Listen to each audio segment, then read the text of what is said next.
Hello అండి, welcome to my channel Ammukutti 1234. ఈరోజు recipe వచ్చేసి గోంగూర పచ్చడి. రోటి పచ్చడే కాదండి, ఇలా ఆయిల్లో వేయించుకున్న పచ్చడి కూడా చాలా టేస్టీగా ఉంటుంది. ఫస్ట్ అయితే ప్రాసెస్లోకి వెళ్ళిపోదాం. స్టవ్ ఆన్ చేసుకొని కడాయి పెట్టుకొని 4 or 5 టేబుల్ స్పూన్ ఆయిల్ వేసుకోవాలండి. ఆయిల్ హీట్ అయ్యాక 1 స్పూన్ జీలకర్ర వేసుకోవాలి. జీలకర్ర కూడా చక్కగా వేగిపోయాక అందులో నీట్గా కడిగి ఆరబెట్టుకున్న 1 కట్ట గోంగూర కూడా వేసుకోవాలండి. గోంగూర కాస్త మగ్గాక అందులో 1 చెంచా పసుపు కూడా వేసుకోవాలి.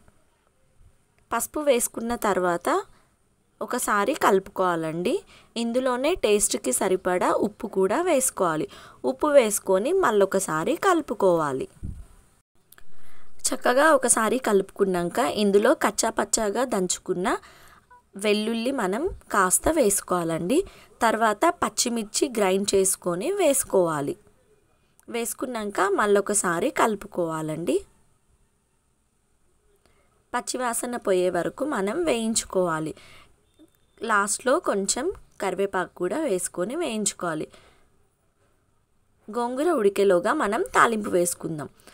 మరొకసారి కడాయి పెట్టుకొని అందులో తాలింపుకు సరిపడా ఆయిల్ వేసుకోవాలండి. ఆయిల్ బాగా హీట్ అయ్యాక అందులో 1 చెంచా జీలకర్ర వేసుకోవాలి. జీలకర్ర కూడా వేగాక అందులో కొన్ని వెల్లుల్లి రెబ్బలు కూడా వేసుకోవాలి. తర్వాత 4 లేదా 5 ఎండుమిర్చి కూడా వేసుకోవాలి. వెల్లుల్లి కాస్త వేగాక ఇందులో చిటికెడు ఇంగువ కూడా వేసుకోవాలండి. ఇప్పుడు మనం ఉడికించుకున్న గోంగూరలో ఆల్రెడీ ప్రిపేర్ చేసుకున్న తాలింపు వేసుకొని కాస్త కలుపుకోవాలి. నా వీడియో కొత్తగా ఎవరైతే చూస్తున్నారో సబ్స్క్రైబ్ చేసుకోవడం మర్చిపోకండి. అలాగే స్కిప్ చేయకుండా వీడియో మొత్తం చూడండి. ఒకసారి కలుపుకొని 3 minutes మనం లిడ్ క్లోజ్ చేసుకొని ఉడికించుకోవాలి. 3 minutes తర్వాత లిడ్ ఓపెన్ చేసి చూద్దాం.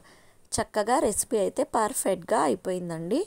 మళ్ళొకసారి కలుపుకొని మనం డిష్ అవుట్ చేసుకుంటే చాలా టేస్టీగా ఉండే గోంగూర చట్నీ అయితే రెడీ అయిపోయిందండి.